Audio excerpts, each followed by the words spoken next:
So I just picked up my brother's Lexus. It's either a 2004 or 2006 GX470.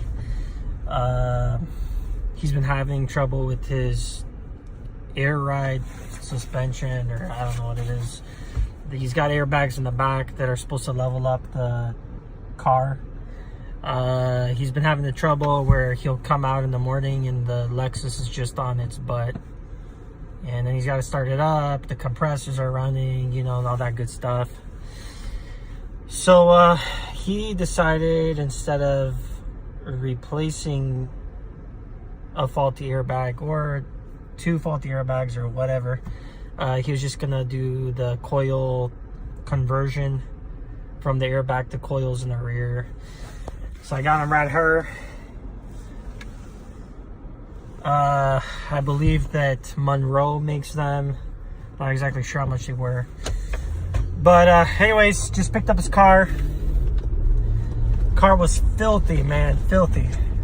I mean, we had a little bit of a snowstorm here. It looked like he freaking went mudding in it or something, man. The wheel wells were disgusting. The undercarriage was horrible. It's like, man, you guys not gonna lend a hand with this job. And he gives me his car filthy, so I had to go take it to the car wash. On the way home right now, I'm gonna start tearing it apart, take a peek and see what has to happen. I think it's gonna be a pretty simple job, although I've never worked on the Lexus before or done this job, so we'll see how it goes. But from the looks of what's on the ground over here in the passenger footwell, it doesn't look like there's a lot of parts that need to be installed or taken off, so it should be pretty smooth. Give you guys a couple updates during the process. We'll see what happens. I'm hoping right now it's about 1:30 in the afternoon. I'm hoping to get his car back to him next week around this time. Nah, I'm joking. Hopefully it'll be a quick, since I've never done it before, a couple hour job, and then I'll get it back to him tonight, and everything works out great. All right, here we are back at the house. Pulled the Hellcat out of the garage, threw the Lexus in, chucked those tires. Gonna see what I got going here now.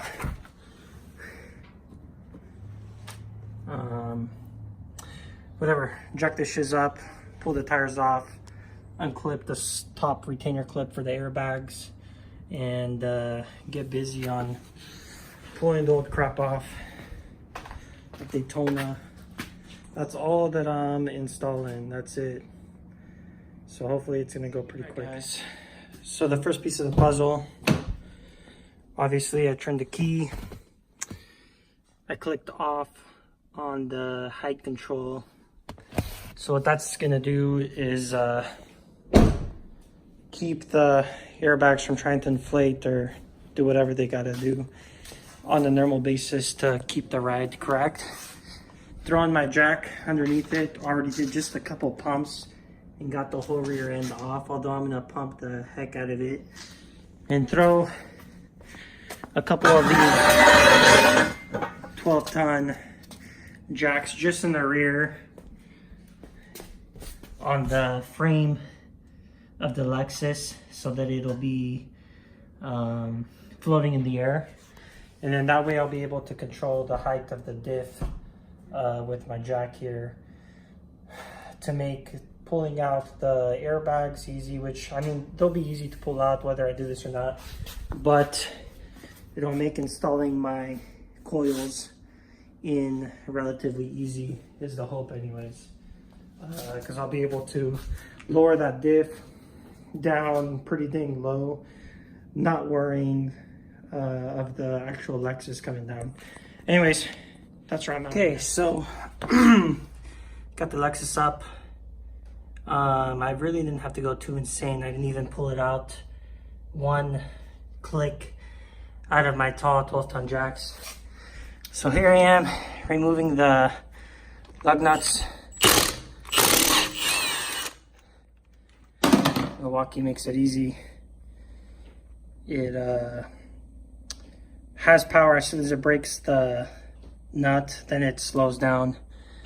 So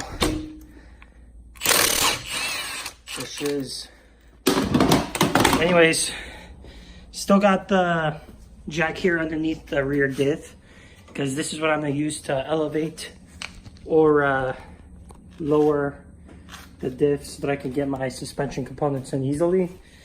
Already got this side off. Next piece of the puzzle, so I got a long reach plier, and there is, right at the top there, you can just barely see it. It's right in the center of the screen. A little retainer clip for the airbag system that I'm just gonna yank out. And then, God, look at this shiz. They're already just flapping around back here. Now this is the little protector. The actual thing is right there. So once I remove that retainer, I'm gonna lower this diff nice and low, knock this pup out, and do the same on the other side. What am I gonna be using to remove the retainer clips? I love buying new tools, but I went by the local Snap-on shop and got myself a set of 16-inch pliers, long reach pliers. Look at that shiz. So I'm gonna reach right in there, yank those little clips out, and get busy. But yeah, that's where I'm at right now. I'm gonna remove this tire, rip those clips out, and then see where we go. By the way, noob tip, guys. Once you remove the tire, if this were to fail, which it won't, because I mean, look at this shit, Daytona. You know it's not gonna fail. But if it were to drop, or something were to happen to a 12-ton jacks, who knows? I got pissed off, ran out of my house, and just smashed into the Lexus, and the tire chucks failed. I've got a chuck front and rear on that side, but I only had one for the front and this side. Throw your tire underneath the Lexus, your car, whatever you're working on, because if something fails back here, car's gonna drop right on top of that tire. Sure, you might damage that wheel, but you won't, trust me. Anyways, whatever, it just catches it. If you were under there or something, you might as well damage the wheel than kill yourself. So FYI, retainer clip right there. Got my long reach pliers. Just jiggling that pup out. And there she is right there. Man, this is tougher to do on camera than I thought it was going to be. But anyways, before I put the camera down, there's that little retainer clip. There's one on each side. Gonna reach in there and grab it. But it slips out super easy. This is what I was talking about, boys. That was right in there. Grabbed it with my pliers. Yanked it out. Nice and simple with these long reach Snap-on pliers. Anyways, next side, and then get busy. Gotta disconnect the air lines from both airbags. Number 1 was there. Number 2 was there. Easy, pull this tab back. What I used was a little screwdriver that I stuck in there to release the tension, and get ready for a little bit of a scare if your compressor holds the pressure. Air is obviously going to come rushing out when you pull that out. Next piece of the puzzle, I jacked up the diff a bit, and I'm going to have to remove each one of these shocks so that I can drop the axle down far enough and remove each airbag on each side. So turned out that the nut is a 17 for each side. So that's what I'm gonna do now. Unbolted the 17 mil off the shock. As you can see, it dropped down. You're gonna be saving the hardware for this kit. We are not replacing the shocks. Since I got the jack underneath the diff, I, after doing that, lowered the diff. And as you can see, both airbags now are just over here freely. bouncing around. So what I'm gonna have to do is just jiggle the air line around, because I'm pulling out the air shock or air coil, whatever you want to call it, out with the air line. Doing that on both sides, and then we are almost close to throwing in our brand new Monroe. I hope it's Monroe. Keep calling it Monroe. See here. Don't even see a brand here, but whatever. Monroe makes these, so I'm gonna call them Monroes. Monroes, please forgive me, guys. But so I'm pulling out these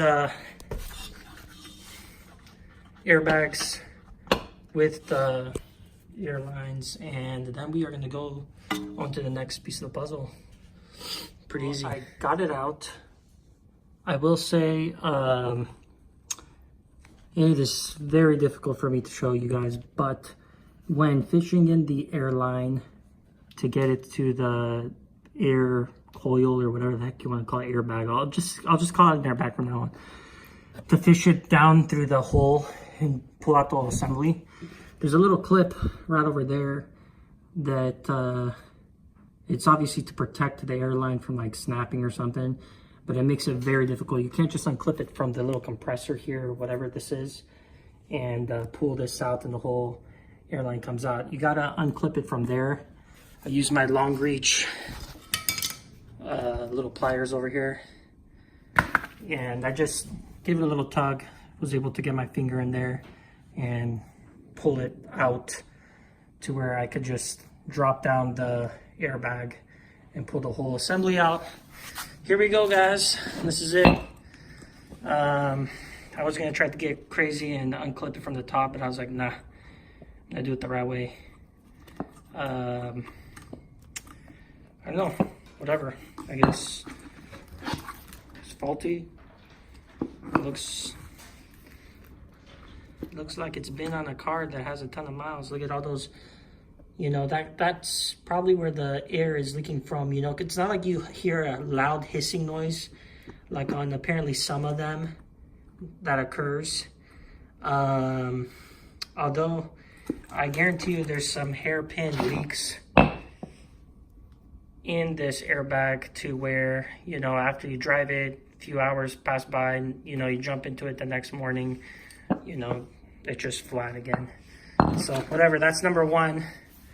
Got to jump on the other side. I'm hoping that the other side is going to be about the same, although the airline is a ton longer on that end. So pull that airbag out, and I am going to clean these little coil buckets and make sure everything gets placed in properly, and then jack this Daytona up a tad bit. Throw them shocks on. I'm sorry that it keeps getting so blurry. Throw these shocks on, bolt everything down, and then call it a day, man. Pretty simple, easy job. I wasn't over here sticking around trying to place my flashlight, walking around and talking to you guys. This would be a super quick little job, but easy, guys. If you're afraid about doing it, this is my first time touching a Lexus. You can do it, trust me, just do it. Here's the passenger side one. As you can see, the airline is way longer to get to that little compressor. And believe it or not, the passenger side was way easier to pull out. I don't know if I can show you guys, but it was very easy to chase the compressor line. And it was just a ton of these, like maybe 4 or 5 of these little tiny clips. Unclipped all of those pups, and this airbag basically just fell right out of its little pocket. Cake.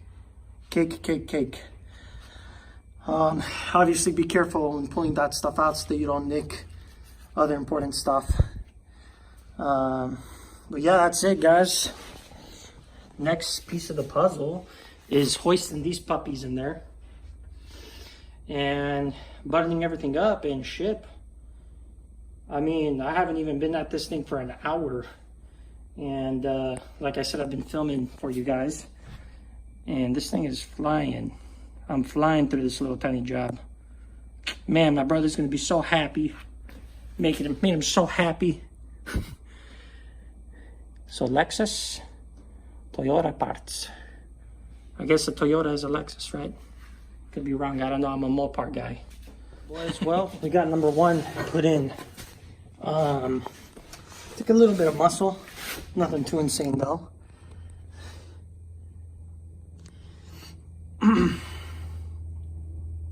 Perfect placement.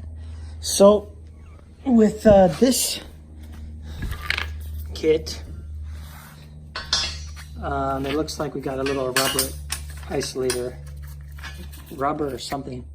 Yeah, it's rubber isolator that goes on top like that. Slide that pup in and make it happen.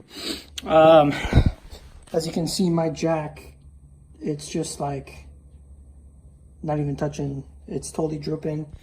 I was able to wiggle this pup in there. It was a little tough, but I got it in there. And it took just a little bit of muscle to lower this axle down a bit for me to get the coil spring in there properly. But yeah, man, this is such an easy job. Wowzers. I'm gonna pop this guy in on the other side, and then what I'm gonna do is compress these coils a tad, lift it up with the jack, while of course watching what's going on with the shocks, and get them up, get the shock up high enough to where I can reattach the shocks and use the old hardware to bolt it back up. Then I shall make sure everything is torqued to spec, make sure the lug nuts are torqued to spec, and go for a test drive. Make sure everything. So maybe this is the best angle. I've compressed the coils just a tad bit, got them in the buckets correctly as well as up there, and then I compressed the coils a little bit so that I could get my shocks reinstalled on each side. So the only thing that's left to do now is to grab my wheels, throw these puppies back on, pack up the old crap, and go for a test drive.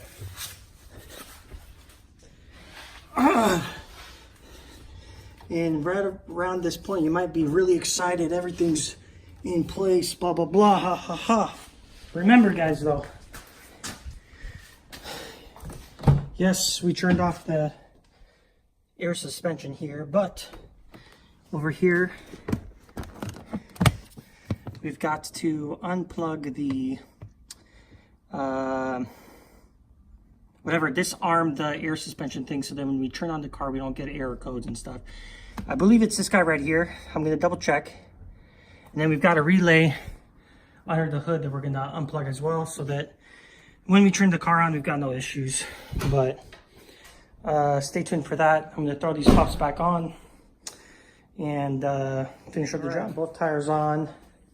I did not consult with the service manual, although I didn't go nuts with this thing. It'd be stupid if you just went nuts with this on those. But I got my handy dandy little torque wrench, and like I said, I did not consult with the service manual.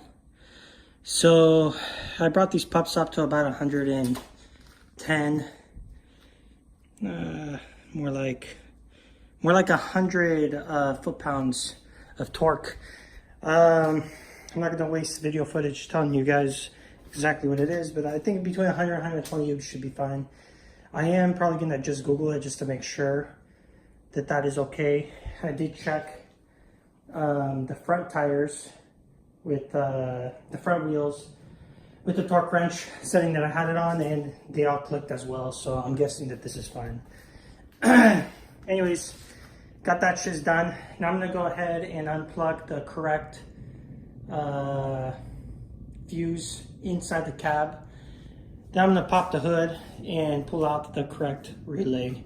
So stay tuned for that. About to show it. I'm gonna take a little bit of time to clean up my garage, put all the tools away, and then I'm gonna do these last few little things crawl in there one more time, make sure everything looks great, and then go for a test drive.